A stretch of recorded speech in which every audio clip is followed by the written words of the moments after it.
Hi everyone, welcome to week 7. This is Lucy, my teaching assistant for the day. She wanted to be on the video too. She's having fun watching birds right now, in case you're wondering what she's looking at. I want to talk to you about week 7.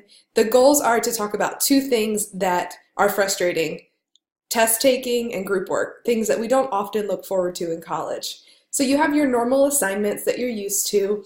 The two major assignments this week are the academic plan and the counselor visit reflection. All right, so for the academic plan, basically you're going to take a look at all the things you need to do between now and graduation, all the classes you need to take. You want to watch this video first, made by our course advisor.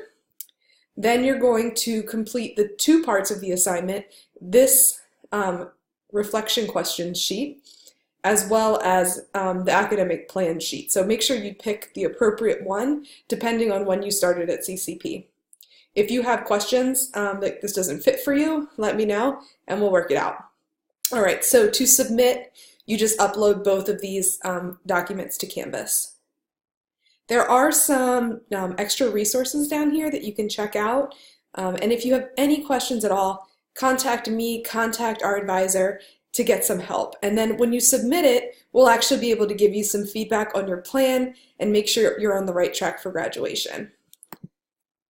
Last assignment is the counselor visit reflection. So after you've met with our counselor, make sure that you write this reflection, attach it as a document, and then submit it for my review. All right, have a great week, everybody. Let me know if you need anything. Bye.